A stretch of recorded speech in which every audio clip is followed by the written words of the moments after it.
But I had this question on one of our Facebook groups that professional speech pathologists belong to. And the question was about a child who, when they went to take a drink from an open cup like this, that they would put their tongue inside the glass instead of pulling it back and just resting their lip this way. So there's a little trick to teach kids to put their tongue inside their mouth. It's actually to start with the tongue outside the mouth on the other side of the glass. And one of the tools that I use for that is a 360 cup. You may have seen these at any kid's store, grocery store, etc. It has this funny little valve on it. I'm trying to find my lens. There we go. So that you can just take a sip without spilling. But for kids who tend to put their tongue inside the cup, they can't do that because there's nowhere to put your tongue. So they don't know how to drink out of these. So the way that we get a kid to an open cup with tongue in the correct position is actually to use a 360 cup. And then here's my little trick. I use stickers. These happen to be little peppermints that I picked up today, I guess, just in time for the holidays.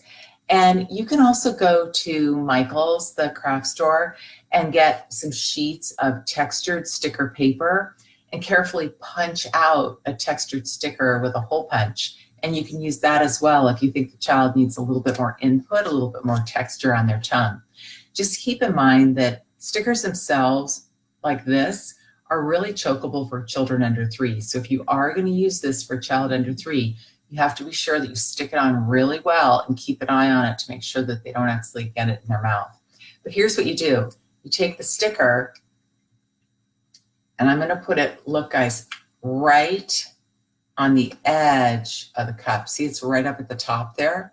And that gives the child a spot to aim for with their tongue. So when they go to take a drink, you can see the water in there.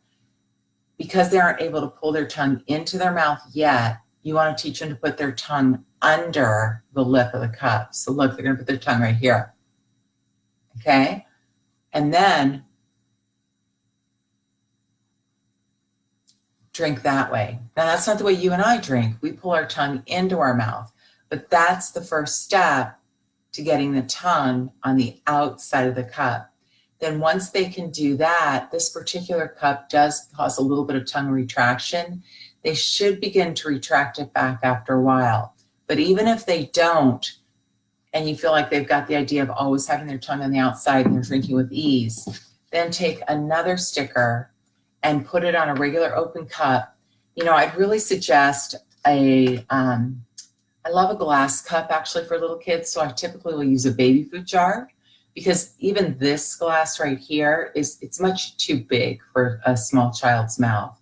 If you have an older child who's maybe 10 to 12 even, they could probably use this. Children who are that age who are having trouble putting their tongue inside instead of out usually have some physical or motor challenges, and it would be fine for them to have a wider rim, but they're still going to need a tactile cue and a visual cue as to where to put their tongue.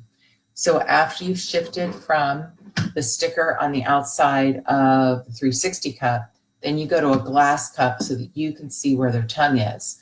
Finally, what you do is when the kids go to put their mouth on it, they're naturally going to go and put their tongue here because you taught them that, right here, and drink. From there, what you want to do is go to a smaller and smaller and smaller sticker. And after a while, they'll learn to pull their tongue in. And then make sure that you remove all the stickers from the glass. Again, just because stickers can be chokeable if they come loose. But that's how you do it in feeding therapy. So I hope you found that helpful if you've got a little kiddo at home who's having that issue.